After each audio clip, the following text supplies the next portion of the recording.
You're getting us to overdetermination. I'm getting one to of our overdetermination. key concepts from Marx for owning capitalists. Explain overdetermination, please. I'm not sure.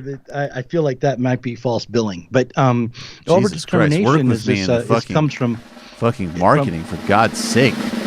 Yeah, there we go. Yeah, you can own all the capitalists with overdetermination. Yes, well, Jesus. overdetermination And also comes from dialectics. Althusser. That's the other one we're hitting.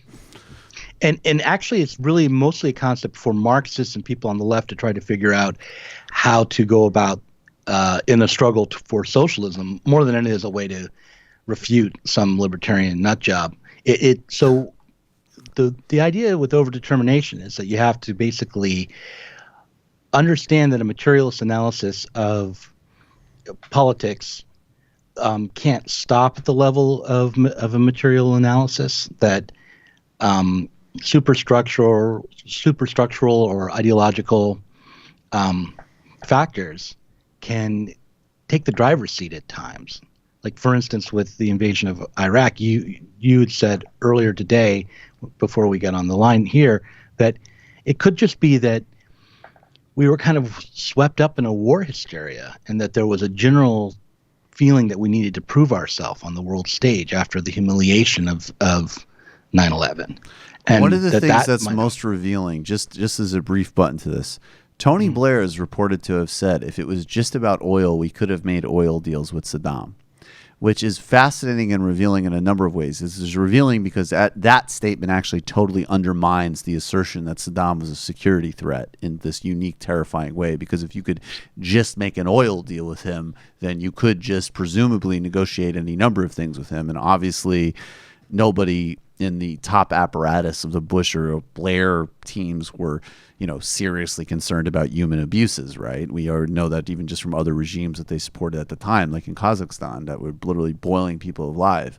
But it did seem that at the time, there wouldn't be an interest in the Middle East and Iraq if there wasn't vital natural resources at stake. But there was this very extreme ideology that had been fostering in extremist think tanks in the 90s, and people like Dick Cheney and Armitage and Richard and Wolf, and Wolfowitz, they got an opportunity to play their ideology out, and they did. Right. Yeah. Yes. And so that's a good explanation in a sense. I mean, of course, if you press Blair with that point, what he would say was, no. What I'm saying is that we went to Iraq on a humanitarian mission to help the Iraqi people. Right. But there was always this move.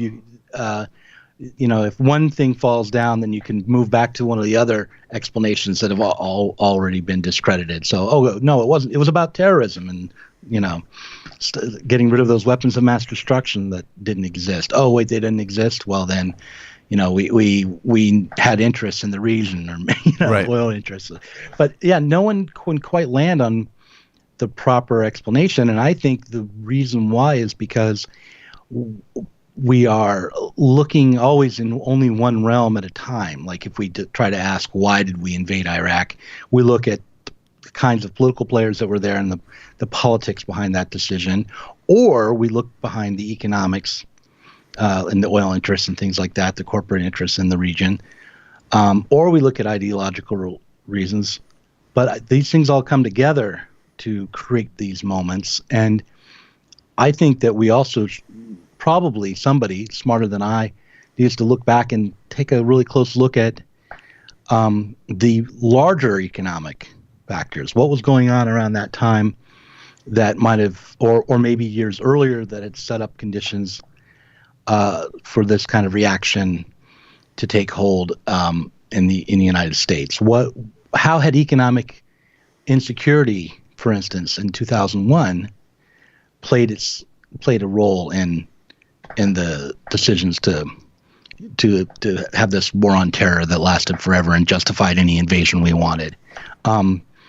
But for me, when I think about these questions, what I'm most interested in figuring out is how can we get a better understanding in order to push forward a struggle for socialism. We can't just accept answers that sound good. We have to. these historical moments actually are important and need to be, thought through again and again, I think. In the last couple of minutes, can you give us so overdetermination is this important way, I think, of basically having some type of integral or holistic, if I could just inject those words in, of saying like, if you're dealing with complex situations, you got to take all the complexity in. And obviously it can become a cop-out to just say like, well, it's everything, man. But on the other hand, it actually sort of is. Right. And you need to disaggregate and take in all of those variables if you really want to have a proper analysis of the situation.